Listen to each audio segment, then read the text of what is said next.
Can you believe public health authorities in Australia locked this beautiful place down and put people under restrictions in this beautiful summer, although it's a bit cloudy above today, but nice and warm. There's a little bit of a breeze. G'day, it's Charles Mackenzie, and I'm the deliverer of some great news. Now, well, I think it's great news anyway, and certainly victims of Australia's deadliest medical scandal and their loved ones do as well. And here it is. It goes like this. We've basically been pushed around and picked on for decades as the government covered up this deadly medical scandal. And just some time ago, I put out a video saying I was mad as hell. Okay, well, the government might think that people like me are crazy, and they might think that we're all bark with no bite, but now they're about to find out something. We put together a legal team, and we're going to basically demand that the government tell us why they won't investigate by Royal Commission Australia's deadliest medical scandal.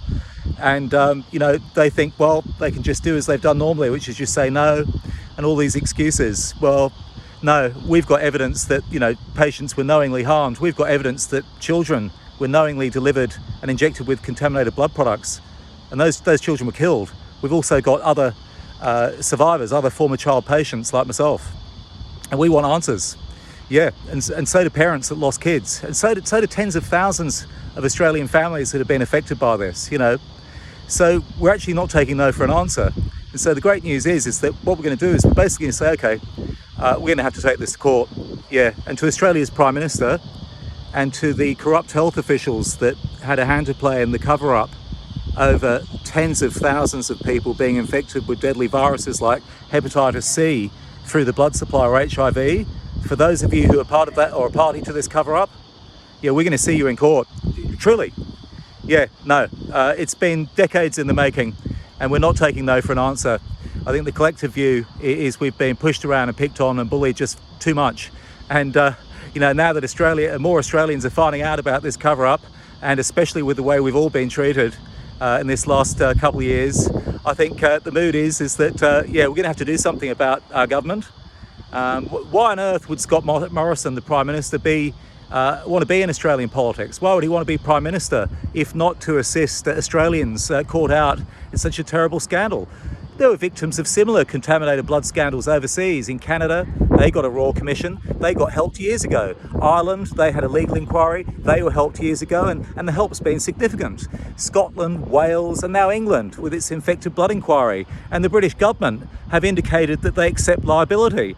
Australia was no pioneer on how it ran its blood supplies. In fact, most of our techniques that we use down here, employed down here, came from overseas and came from the United Kingdom. The same place that's helping their victims and is about to help everyone that's affected and compensate people at long last. But the Australian government have showed their hand. They abandoned their victims, and they didn't help anyone. That was unlawful.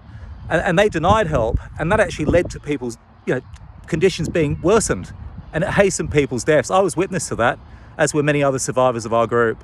So the great news is, in this beautiful setting, Sydney Harbour I love so much, and this city I love so much, and a country I love so much, we've got some very positive news. And if you follow Infected Blood Australia and something as awful as contaminated blood, we don't often get such great times. But going forward, the great time is one of justice, and we're not taking no for an answer. And Scott Morrison, Australia's Prime Minister, and Greg Hunt, Australia's Health Minister, get ready. Please go to our bio.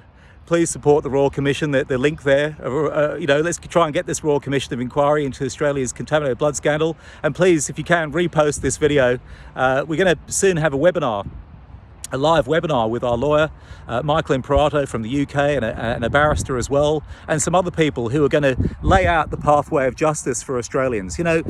Scott Morrison and perhaps has become too big for his boots, and many of these Australian politicians have perhaps forgotten something. Who serves who? These last couple of years, they've given people, they've given the impression they think we serve them. No way. And if he thinks, Scott Morrison, that he can cover up the knowing harm of children, and that he's the final authority, no way, he's not. No, the law's the authority here, and that's what's going to happen. We're taking it to the courts. Yeah, no way. We're going to have a judicial review if need be. And Australians have the power. That's what we're about to find out. We're going to have this live webinar, and it's going to be explained, the roadmap about how Australians have the power to take justice Thank you.